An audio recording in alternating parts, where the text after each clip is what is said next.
역시 예상대로 최혜병 특검 재표결은 부결됐습니다. 그리고 국힘 내 공개 이탈자들 역시 대부분 국민을 상대로 사실상 거짓말을 한 셈이 됐습니다. 예상은 했기에 충격이 크진 않지만 역시 답답한 마음은 어쩔 수 없을 것 같습니다. 일단 이번 재표결에서 가장 의외라고 하면 의외일 수도 있는 부분이 수치상으로는 국힘 내 반란표가 사실상 없었다는 것입니다. 물론 본인들이 정확하게 찬성, 반대, 기권을 밝히지 않는다면 알 수 없는 것이고 밝힌다 한들 믿을 수도 없는 것이라 추측만 할 뿐이지만 제가 추측컨대 국힘 공개 이탈자 중 김웅 외에는 전부 반대 또는 무효를 던진 것으로 보입니다. 역시 국민의힘은 국민의힘입니다. 혹시나 했는데 역시나 공개 반란자들은 높은 확률로 윤두창에게 자기 자리 내놓으라는 시위를 했던 것으로 보이며 특히 안철수는 이젠 본인이 무슨 말을 한들 믿어줄 사람이 있을까 싶습니다. 아니나 다를까 벌써부터 이런 찌라시들이 돌고 있는데 어차피 이번 최혜병 특검 표결 국면에서 안철수의 극한의 간보기에 많은 국민들이 질려버려서 당권주자나 대권주자로서의 가치는 아예 없어졌다고 보긴 하지만 이런 자가 22대 국회의원에 또 당선됐다는 게 참 화가 날 따름입니다.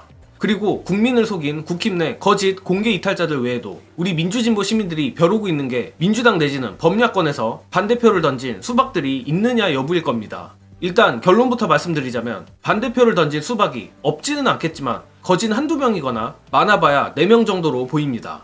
이는 두 가지로 계산이 가능한데 앞서 말한 김웅을 제외한 국힘 공개 이탈자 4명이 무효를 던진 경우와 반대를 던진 경우입니다.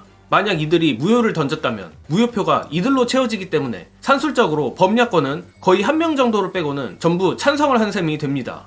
또는 이들이 반대를 던졌다면 무효표 4표가 비게 되는데 바로 이 무효 4표에 수박들이 들어간 것으로 보입니다.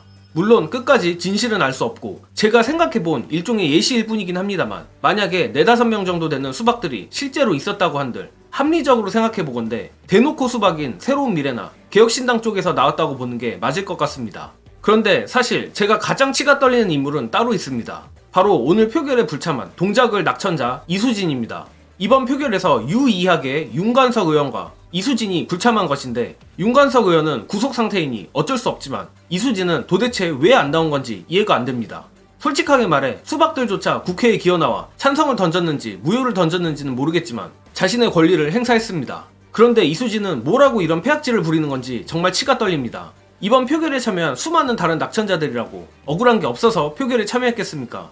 어쩌다 이런 인간이 21대 총선에서 공천까지 받게 되는지 이해가 안 가는 지경인데 어차피 정계에 복귀도 못하겠지만 이번 22대 국회에서는 수박도 그렇고 정말 국민의힘 친윤만도 못한 이수진 같은 기회주의자는 없길 바랍니다. 마무리하자면 결국 국민의힘이 기어이 윤두창이와 한몸이 되기를 선택했고 당장은 국민의힘 덕에 윤두창이가 목숨을 부지하긴 했지만 70%에 가까운 국민을 적으로 돌린 것만큼은 사실입니다. 그리고 그에 대한 청구서가 시점은 늦춰졌을지언정 이자가 붙으며 언젠가 돌아오기는 할 겁니다. 또한 그 시점이 생각보다 빠를 수도 있다라고 생각하는데 바로 다음 주 내지는 다다음 주 여론조사라고 생각합니다.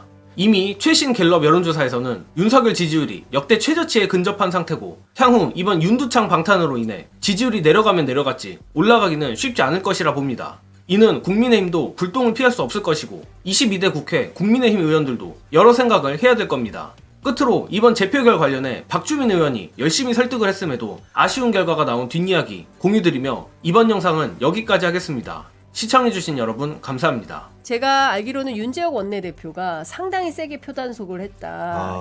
란 얘기를 들었어요. 어떻게 한 겁니까? 그러니까 추경호 원내대표보다는 그 윤재욱 원내대표가 훨씬 세게 표단속을 하더라. 그리고 오늘 현장에서 제가 직접 목격한 바에 따르면 추경호 대표보다는 윤재욱 원내대표 주변에 국민의힘 출입기자들이 정말 구름대처럼 모여서 멘트를 들으려고 하더라라고 볼 때 22대 국회로 넘어가기 전에 21대 국회의 마무리는 역시 윤재욱 원내대표가 키맨이었던 것 같고 박주민 의원한테 윤재욱 원내대표가 연락해가지고 농반 진반으로 왜 남의 당 의원들한테 신청 데이트 보내냐, 신청 하냐, 네. 왜 편지 보내냐 그런 거 하지 말아라 라고 얘기를 했다는 거예요. 그러니까 그런 정도로 윤재욱 원내대표가 그야말로 맨투맨으로 붙어서 어떤 설득 작업을 했는지는 모르겠지만 이게 과연 국민의힘의 향후 정치 행로에서 굉장히 좋은 결정으로 평가받을 것이냐 아니면 그때 윤재욱 원내대표가 이렇게 표단속을 해서 특검법을 불결시킴으로 인해서 결국 더 큰 재앙이 국민의힘으로 파국을 초래했다 이런 결론을 듣게 될지 이것은 이번 주에 국회 개원이에요. 맞습니다. 이번 주 국회 개원을 하고 그때부터는 이제 본 게임이 시작된다 이렇게 봐야 되겠죠.